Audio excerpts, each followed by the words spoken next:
katika kitabu cha Galatia ile sura ya 6, sura ya 5 na mstari ule wa 19, Biblia inaniambia,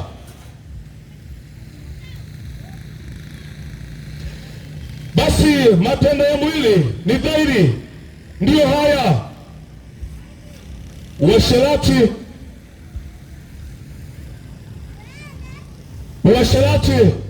uchafu, ufisadi, ibada ya sanamu, uchawi, uadui, ugomvi, usuda, ulevi, ulafi na mambo yanayofanana na haya: uzinzi, masengenyo, ushirikina, chuki, uchoyo, ubinafsi, unafiki, ujeuri, ubishi, ukaidi, dharau, kiburi,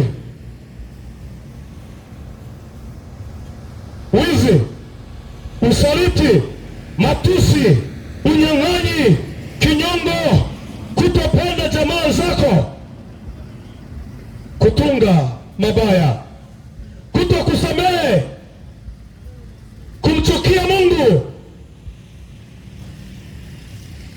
kupenda rushwa, dhuluma,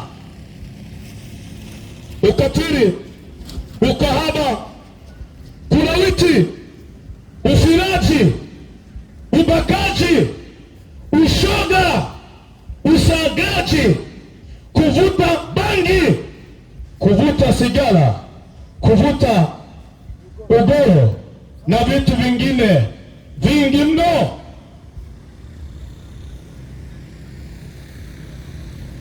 Ubakaji, usagaji.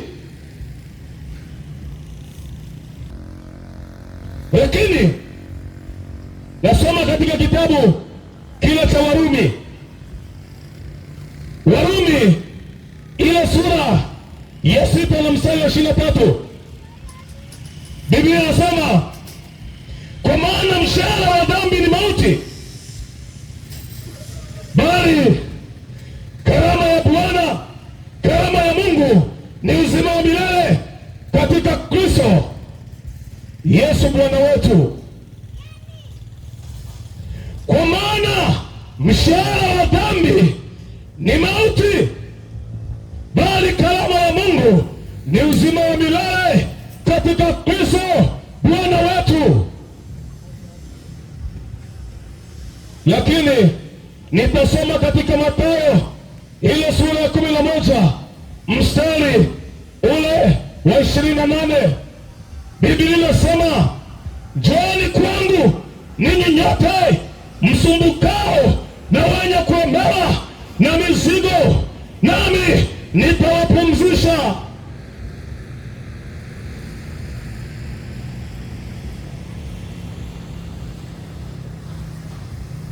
Haleluya, haleluya makutano. Jioni ya leo niko katika viwanja hivi, siogopi, nina ujasiri, simung'unyi maneno na yasema yalivyo, sina mashaka. Kwa nini? Anayetetea dhambi, Biblia inasema mshahara wa dhambi ni mauti. Amen. Biblia inasema katika Wagalatia, matendo ya mwili ni haya: ubakaji, uongo, ulevi, ubinafsi, chuki, lawama, fitina, unafiki, usuda, uzushi, kutunga mabaya, kumchukia Mungu, kupenda rushwa. Wako watu wanapenda rushwa sana, wanatoa na kupokea rushwa. serikali imejitahidi kwa jitihada zote kukemea rushwa, lakini imeshindikana. Nini? Hata Mungu aliiona rushwa,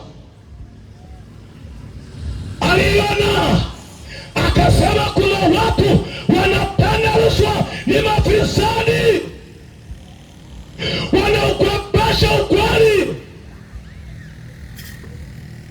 Hata wewe unaweza ukaungana na mimi kuamini kwamba ukisema ukweli utakufa mapema. Hivyo watu wengi hawapendi kuambiwa ukweli na hawapendi kusema ukweli. Kwa nini? Wanaamini ukisema ukweli utakufa mapema. Acha nife mapema kwa kusema ukweli, maana hata nisiposema ukweli nitakufa tu. Mitume walikufa, baba zangu wa imani walikufa. Kwa nini mimi nisisema ukweli nikafa kwa kusema ukweli? Biblia inasema matendo ya mwili ni dhahiri, matendo ya mwili yamedhihirika, ni mabaya, dhambi na utasa ulimwengu. Uongo ni dhambi, ubinafsi ni dhambi, ushirikina ni dhambi, uzushi ni dhambi, kulawiti ni dhambi, usagaji ni dhambi, usiraji ni dhambi. Kuna mmoja anasema wewe baba, wewe kuwa na adabu, unasema maneno mazito mbele ya watu, mbele ya watoto. Wewe na usema ukweli. Ndio mabinti wanazagana, wababa wanapirana. Wako wababa leo hii wanaonunua wababa wenzao ushoga, ni mashoga.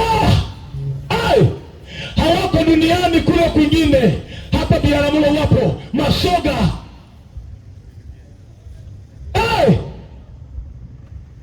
Dhambi ni ubaya jamani, dhambi ni mbaya. Hivi wewe mama unaambiwa mume wako ni shoga, hivi unajisikiaje? Wewe baba unaambiwa mke wako anatoka na watu 10, wewe unajisikiaje? Heshima inaondoka kwa lao jamani. Biblia inasema juu ya mambo kama hayo, yana malipo, yana mshahara. Na kuambia kwa ujasiri, ewe mkazi wa Biharamulo na popote ambapo sauti inasikika, kila unalolifanya malipo yake ni hapa hapa duniani. Malipo yake ni hapa duniani. Kabla hujaondoka duniani utakuwa umepokea mshahara, na usipopokea mshahara, nenda kwa mwajiri wako, mwambie nahitaji mshahara wangu. Wewe ni mfanyakazi wa serikali, unapofanya kazi usilipwe, unafanyaje? Unaenda kwa mwajiri wako na mwambie hapana bwana, kazi ulionipa nimefanya, sasa nipe mshahara wangu. Mungu sio mwanadamu aliyewapa akili wanadamu, akawapa nguvu wanadamu.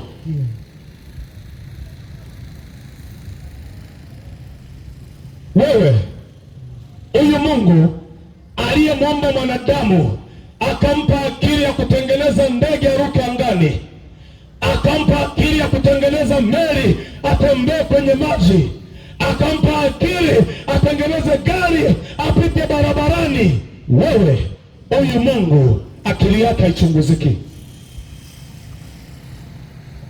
Hata uwe chini ya maji, hata uwe uvunguni mwa kitanda, anakuona. Kwa nini? Anayajua mawazo yako kabla ya kuyawaza. Biblia inasemaje? Jana nilikuambia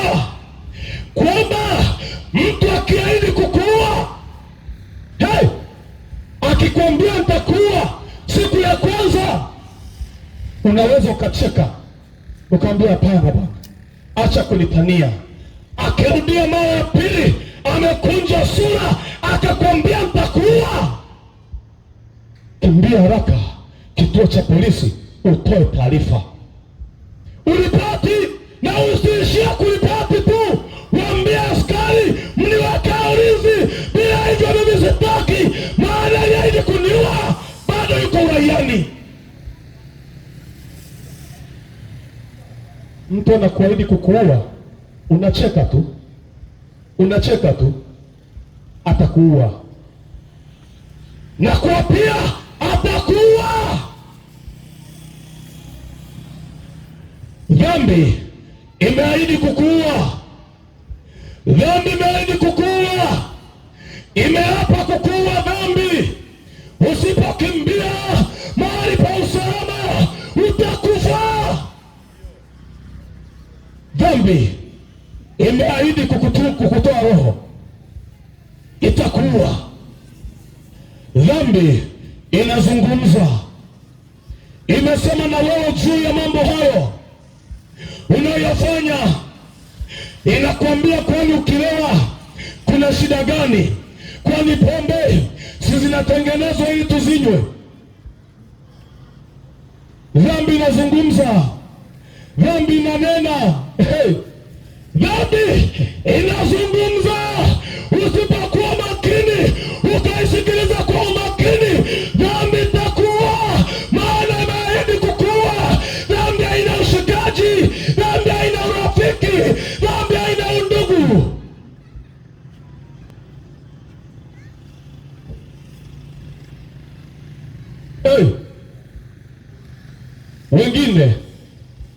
Wengine wanapenda kubakwa. Ozo kasema, wewe babaye, maneno ni makali mno. Nina uhakika wanapenda kubakwa. Nini? Dhambi inawapeleka hivyo, wanatamani kuridhisha tamaa za miili yao.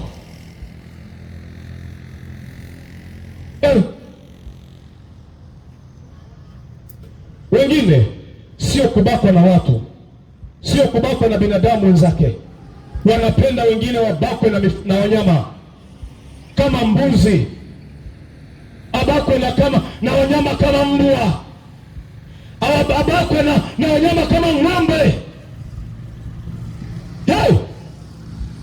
Nini?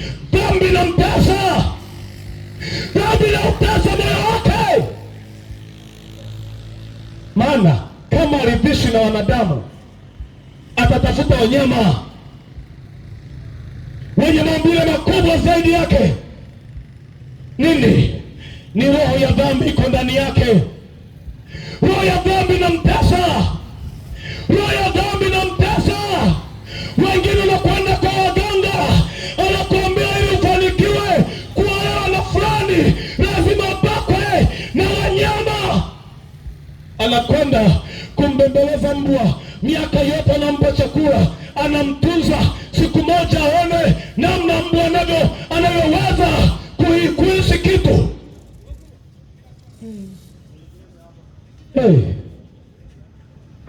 Kwa nini? Ameambiwa ukibakwa na mbwa utaolewa na mwanaume fulani. Nini? Ukibakwa na mbwa utaolewa na mwanaume fulani. Kwani kubakwa na mbwa shingapi? Kwani nani ataniona? Anafanya hicho kitendo sio cha kawaida. Baada ya hapo hatutaka kuolewa fulani, atataka abakwa na mbwa na mbuzi na ng'ombe na wanyama wengine. Nini? Roho ya dhambi iko ndani yake. Wengine wameambiwa na waganga, umbake mama yako ili uzao wako uwe salama. Umbake dada yako ili uzao wako uwe salama, ili uweze kupata pesa.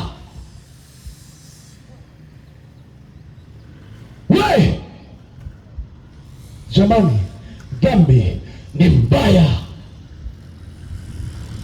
Dhambi ni mbaya.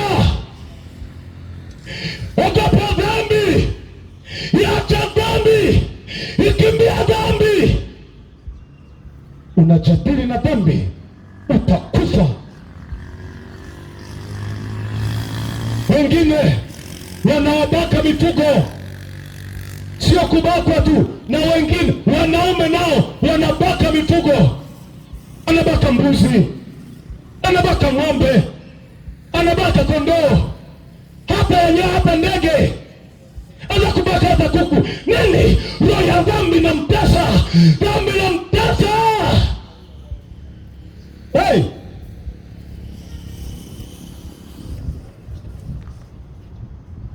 Wadada wengine wanasagana, roho ya kusagana, dhambi na mtasa. Biblia inasema katika Warumi 6:23, kwa maana mshahara wa dhambi ni mauti, aliyeahidi kukua atakuwa, aliyeahidi kukua ameshika mapanga, ameshika marungu, ameshika visu, yuko barabarani anakuwinda. Dada kimbia kituani, mama kimbia kituani, vijana kimbia kituani, baba kimbia kituani. Kuna usalama, na kitu anachokizungumza sio kituo cha polisi, ni kituo ambacho ni Yesu Kristo, ni Bwana wa uzima, ni Bwana wa uzima. Yeye anasema, njooni kwangu ninyi nyote msumbukao na wenye kulemewa na mizigo, nami nitawapumzisha. Dhambi ni mzigo, uzinzi ni mzigo, ubakaji ni mzigo, ulavi ni mzigo, ubinafsi ni mzigo, usuda ni mzigo, uovu ni mzigo, uchonganishi ni mzigo. Njoo kituoni, njoo kwa Yesu. Yesu ndiye usalama, Yesu ndiye usalama wa maisha yako, wao aliyekuahidi kukua. Yesu pekee ndiye usalama, Yesu pekee ndiye usalama, Yesu pekee ndiye usalama. Ukifika kwa Yesu unakimbia, unahema, umechoka, unamkimbia aliyeahidi kukua. Ukifika kwa Yesu, naomba Yesu ondoke hapa. Amen. Hey.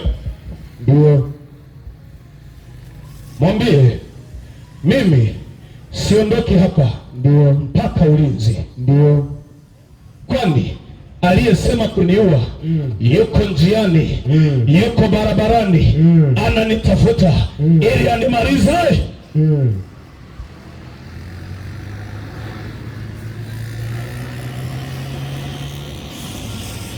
Wewe, usalama wako sio pesa zako, usalama wako sio kazi, usalama wako sio kuwa na nguvu, usalama wako sio kuwa na afya, usalama wako ni Yesu pekee. Amen. Yesu yeye hasemi uongo, si mwanadamu asemi uongo. Anasema, njooni kwangu ninyi nyote msumbukao na wenye kulemewa na mizigo. Amen.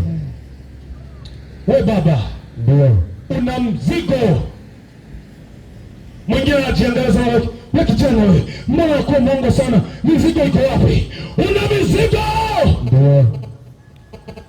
Ulavi ni mzigo, uzinzi ni mzigo, usiraji ni mzigo, rushwa ni mzigo, wala utendi haki ni mzigo huo. Tena sio mzigo, ni zigo.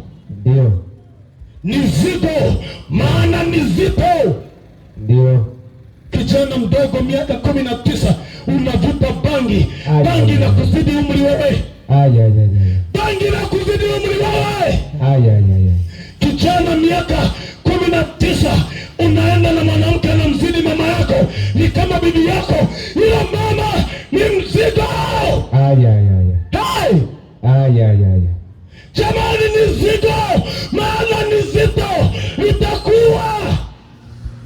Usipende vya bure. Ndio. Eti unalelewa wewe, unalelewa wewe. Wewe una akili, dhambi inaondoa akili. Ndio. Jamani, dhambi inaondoa akili, inaondoa utu, inaondoa binadamu, dhambi inaondoa utu ndani ya mtu. Kweli. Watu wanatembea ni makaburi, ni maiti zinatembea. Nini? Dhambi imekwisha kukua. Inasema mshahara wa dhambi ni mauti. Ndio. Unaipenda dhambi? Hapana. Unaipenda dhambi? Hapana. Mimi nimemaliza. Ndio. Wewe dhambi endelea kukumbatia. Ndio. Mshahara upo. Ndio. Mshahara upo. Upo kabisa. Mshahara upo. Ndio. Hakuna anayeweza kuishi na kitu kisicho na faida. Ndio. Wewe utakuwa ni mjinga na ni mwenda wazimu. Unafuga nywele kama za kwangu, alafu hazina faida kichwani. Unavaa vizuri kama mimi, alafu kuvaa vizuri hakuna faida. Unafanya biashara, umefungua duka, waambia watu faida ni ndogo, lakini imo. Hey, faida ni ndogo lakini ipo. Mtu anayefanya biashara isiyokuwa na faida ni kichaa na ni mwenda wazimu. Ina maana nataka kuniambia wewe una akili sana kumzidi shetani. Shetani anaona biashara anayoifanya ina faida, maana yeye ana uwezo wa kumlipa kila mmoja kwa kazi yake.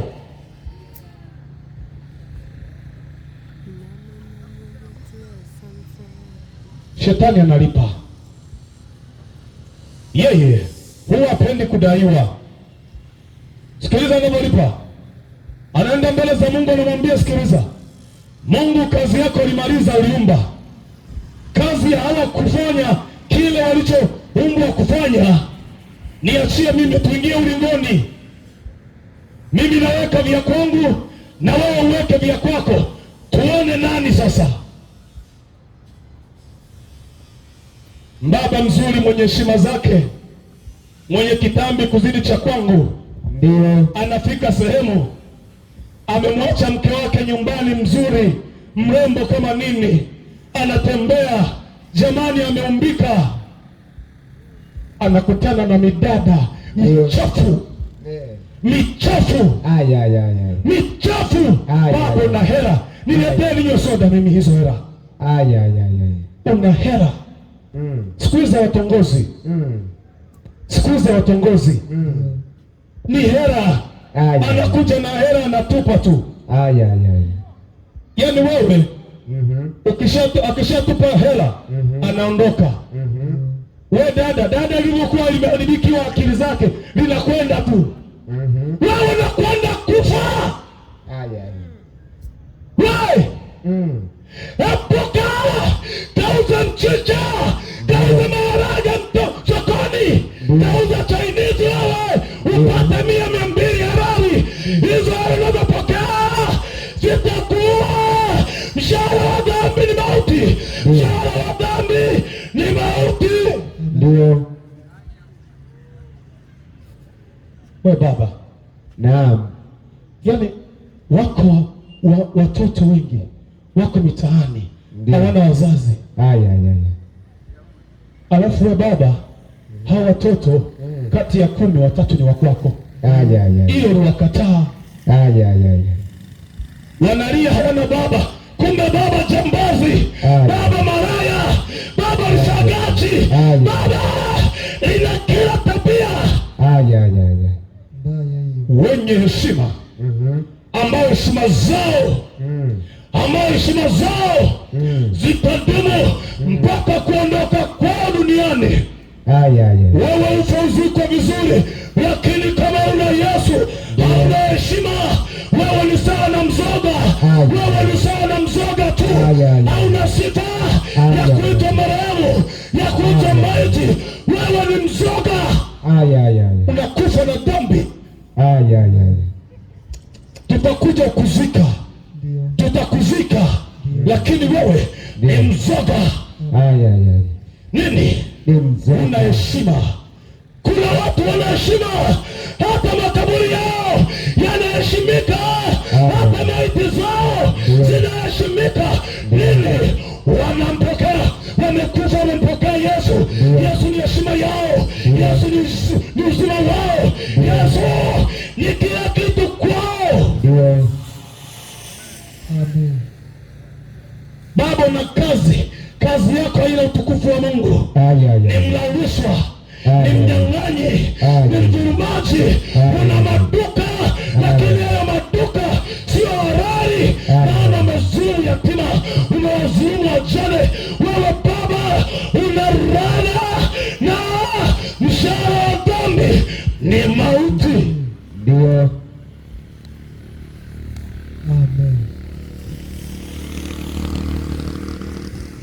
Sema wewe Baba, mbona tutishe sasa? Sikutishi, nakwambia ukweli. Na ndio maana nimesema bora ni useme ukweli, nife mapema kuliko kukaa na ukweli, kuacha kusema ukweli na nikafa vibaya. Na usema ukweli. Dhambi ni ubaya, dhambi ni ubaya. Dhambi haina undugu, dhambi haina urafiki, dhambi haina urafiki. Wewe kama una urafiki na dhambi, wewe ni kiherehere, unajikomba tu. Dhambi haina urafiki. Dhambi ni ilaahidi kukuua, ni ilaahidi kukuua. Amekwambia mara ya kwanza, amerudia mara ya pili, amerudia mara ya tatu, amesema atakuua. Na watakwenda kituoni, utoa taarifa, ukaomba usaidizi, utakufa.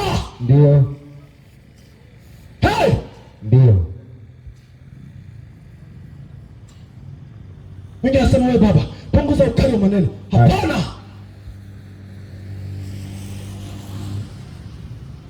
Nini?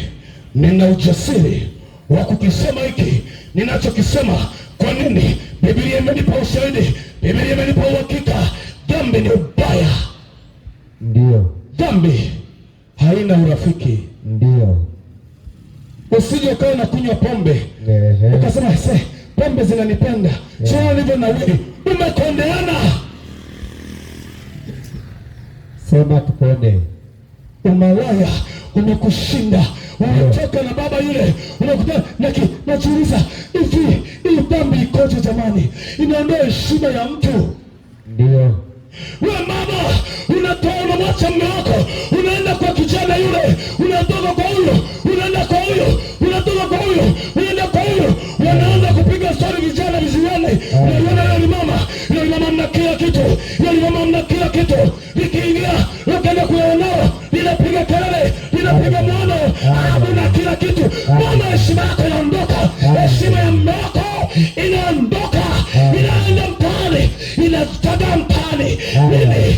Una adabu, una akili, ni mjinga na akili imeondoka. Nini? Dhambi. Amen.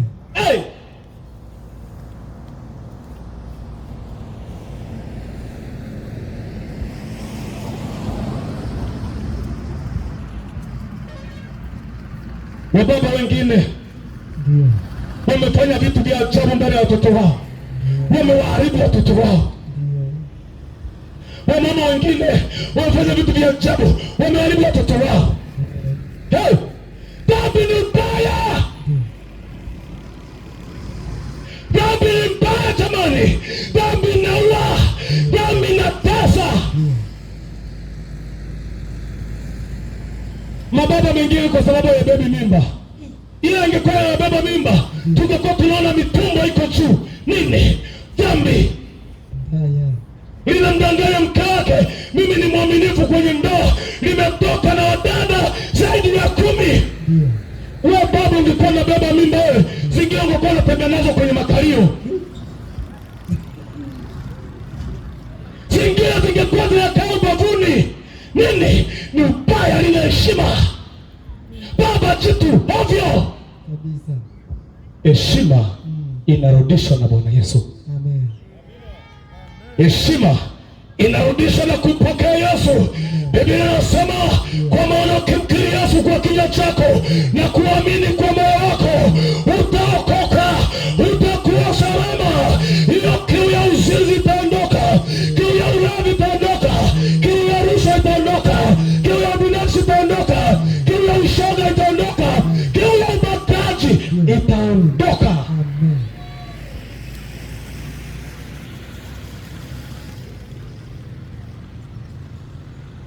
Mtoto mmoja anamsimulia rafiki yake ni wa kike na rafiki yake ni wa kike. Anamuuliza, anamwambia, ndugu yangu, hivi umewahi kukosewa heshima na mzazi wako? Yule mtoto akamjibu, hapana. Haujawahi kukosewa heshima na mzazi wako? Mtoto akamwambia, ndio, sijawahi kukosea heshima. Akasema, mwenzako yalinikuta, mwenzako yalinikuta nini kwenye kusukunyua na kupekua, nikakutana na majanga ya baba yangu. Mama mmoja anamsifia, wewe baba ni hodari. Mtoto anashika simu ya mzazi wake, anakutana na majanga. Baada ya kupata hiyo ujumbe, mtoto akapulia. Wengi wanasema akameza pini, akakaa kimya, akaanza kufanya uchunguzi na utafiti kujua huyo anayemsifia baba yake ni hodari ni nani. Kwenye kufuatilia akakuta ni mama yake na yule binti ambaye ni rafiki yake shuleni. Kwenye kuchunguza anakuta yule mama maraya anayemsifia baba yake ni mama wa rafiki yake.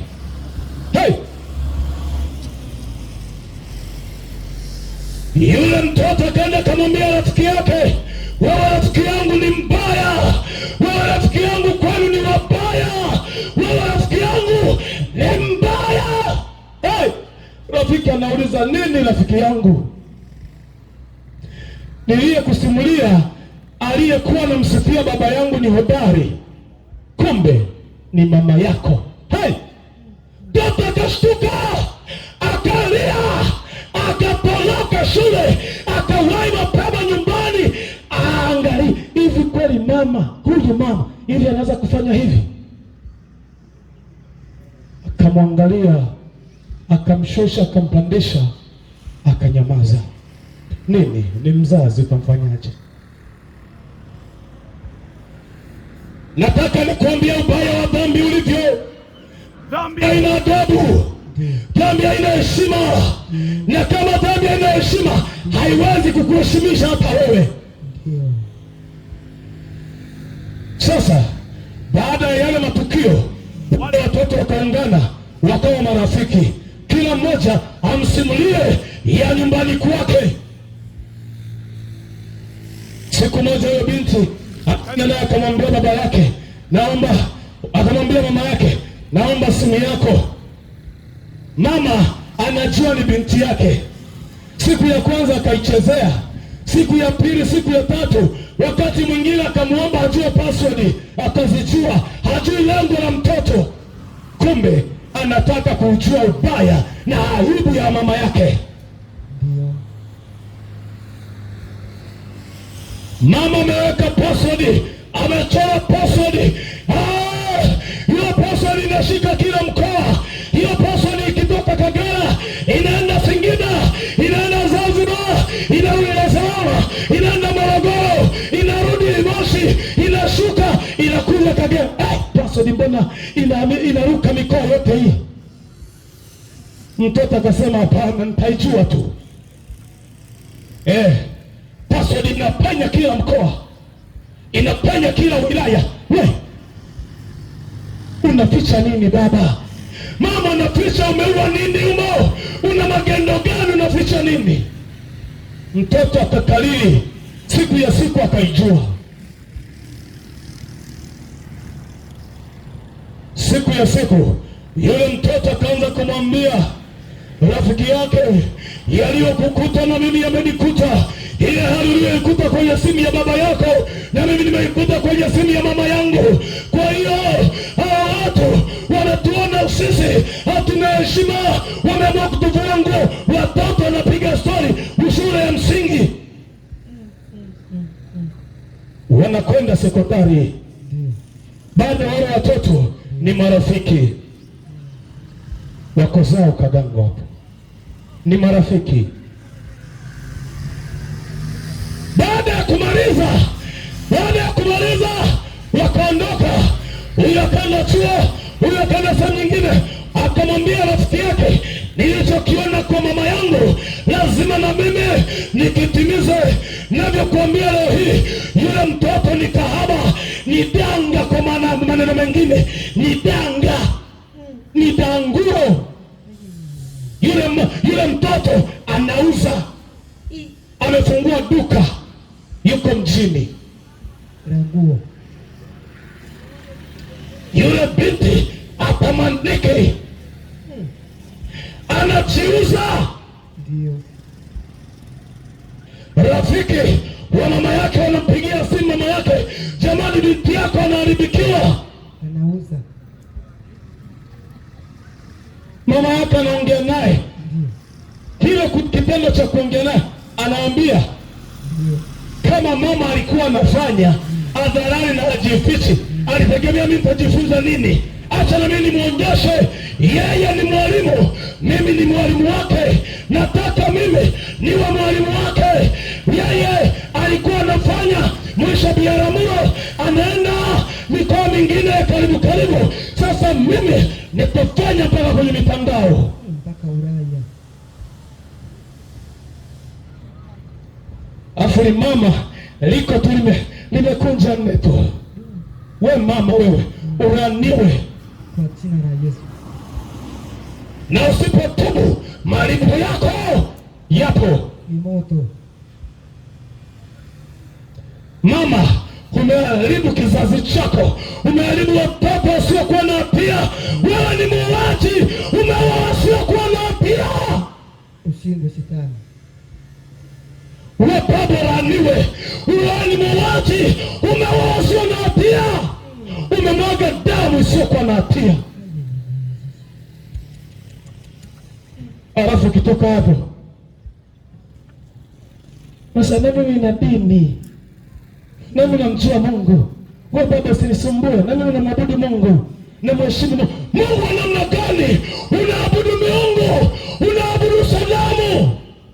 Mungu hawezi kukubali ujinga namna hiyo, hawezi kukubali ushetani wa namna hiyo. Maana Biblia inasema wengine wanaabudu sanamu, wanaabudu masanamu.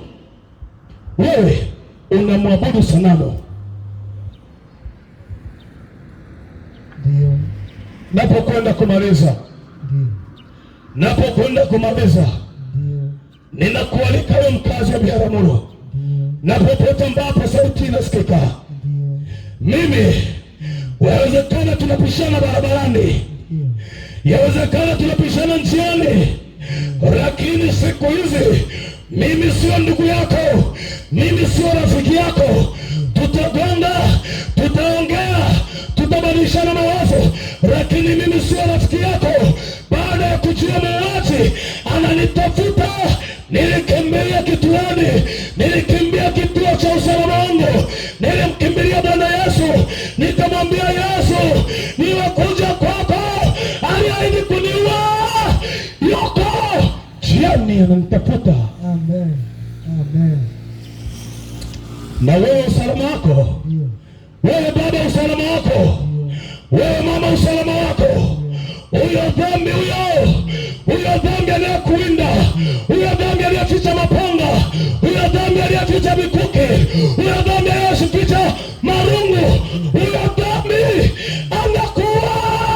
Kimbia kwa Yesu, kimbia kwa Mwokozi, kimbia upate msaada, kimbia weka ulinzi, kimbia upate usalama. Amen. jioni ya leo. Amen. Kimbia Ndio. upate usalama. Ndio. We dada ni mzuri, lakini bila Yesu uzuri wako hakuna. We baba ni mzuri, uzuri wako bila wokovu hakuna.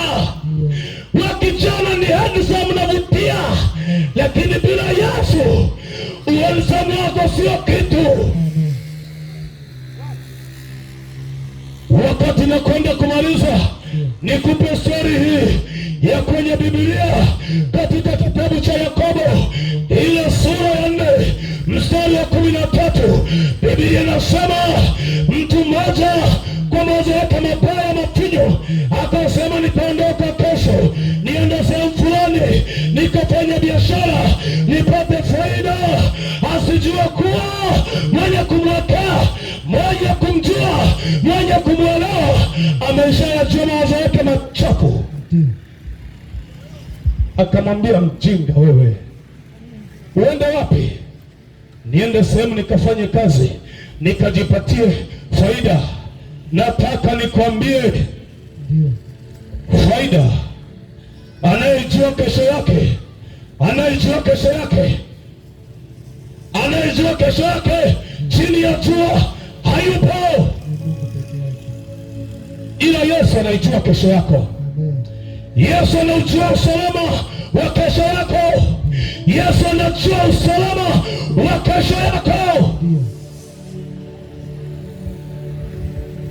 Yawezekana tunasema hayo maneno, mwingine ana pesa anasema amekosa kazi ya kufanya. Sawa, asante kwa kutupaka mafuta.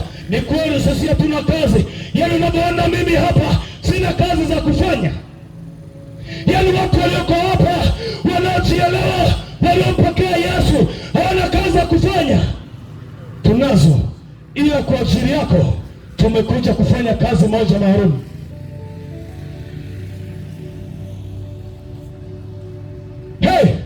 Mungesema bwana kijana unapatikana, kijana bwana maneno makali. Dhambi haina maneno mepesi, dhambi haina maneno malaini, dhambi na maneno makali zaidi nakwambia mimi. Amen. Tunavyozungumza hapa, tunavyozungumza hivi leo, kuna mwingine hataweza kufika kesho. Nini? Ana mipango mingi, ana plani nyingi, lakini hawezi kufika kesho. Nini? Shetani amekwisha kuona mwisho wake, amekwisha anajua akifika kesho huyu nyota yake itang'ara, anamkatisha leo hii. Kesho yake anaijua Mungu, kesho yako anaijua Mungu, kesho yangu anaijua Mungu, kesho yako anaijua Mungu. Mpaka Yesu akuhakikishia usalama wa kesho yako. Simama juu ya miguu yako, simama juu ya miguu yako. Napokwenda kumaliza, kijana nisiye na adabu, ninayoizungumza dhambi bila heshima, dhambi haina heshima, na mimi naizungumza bila heshima. Wewe mama, umevitoa viungo vyako vya siri, umevianika hadharani, umeviweka wazi. Wengine hawauzi kwa siri, wamefungua maduka, hawauzi kwa siri. Dada mzuri amevaa nguo za ndani, anatembea barabarani, alafu anataka tumheshimu, tuangalie vitu vya siri. Hakuna cha siri, viko wazi tu. Na kama umeelewa maneno ninayozungumza, sogea karibu. Waweza kusogea karibu tunapomwakilisha huyu Mungu, tunapomwabudu huyu Mungu mwenye kutuosha kwa damu yake.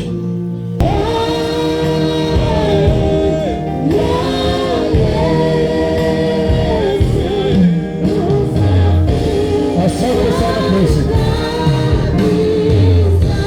asante sana.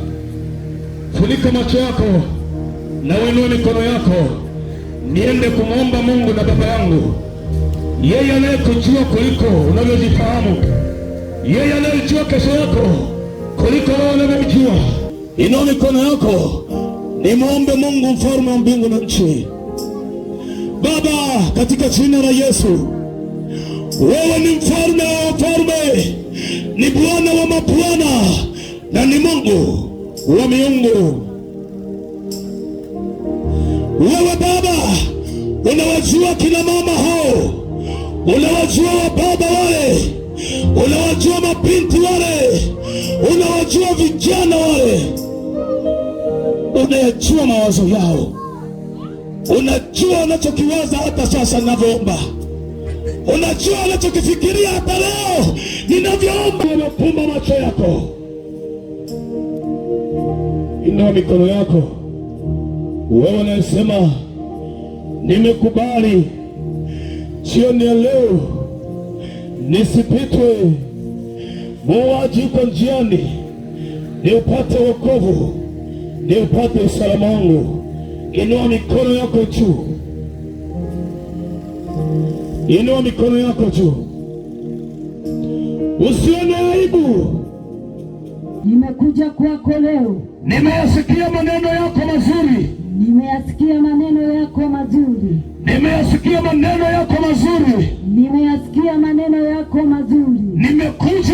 Nimekuja na kukupokea Bwana Yesu, na kukupokea Bwana Yesu, uwe Bwana na Mwokozi wa maisha yangu, Bwana Yesu, wewe ni usalama wangu, wewe ni usalama wangu, wewe aliyeficha mapanga, hao walioficha mapanga, hao walioficha marungu, hao walioficha marungu, walioahidi kuniua. Nimekuja kuwaripoti kwako, Bwana Yesu, usiniache, nauhitaji ulinzi wako, nauhitaji usalama wako. Kuanzia leo nakupokea Bwana Yesu, uwe Bwana na Mwokozi wa maisha yangu. Namkataa shetani na kazi zake zote, na ikataa dunia na kazi zake zote. Nakupokea Bwana Yesu, uwe Bwana na Mwokozi wa maisha yangu. Kuanzia leo natangaza kuokoka, kupitia jina la Yesu. Amen. Nakwenda kukuombea, naenda kuomba kwa ajili yako. Baba, katika jina la Yesu, tazama nafsi hii ambayo jioni ya leo imeamua na kuyakimbiza maisha yake mbele zako. Bwana Yesu, naomba ulinzi, naomba uponyaji, naomba amani, naomba utulivu kwa ajili ya huyu baba, kwa ajili ya huyu mama, kwa ajili ya huyu kijana, kwa ajili ya huyu dada, kwa ajili ya huyu binti aliyekubali jioni ya leo kuwa wewe uwe Bwana na Mwokozi wa maisha yake. Usimwache, usimpungukie, neema yako ikazidisha juu yake kupitia jina la Yesu. Yale yanayomwinda natangaza mwisho wake leo kupitia jina la Yesu, akapate amani na usalama akiwa ndani ya jina lako, kupitia jina la Mungu Baba, Mungu Mwana na Mungu Roho Mtakatifu, katika jina la Yesu. Amen.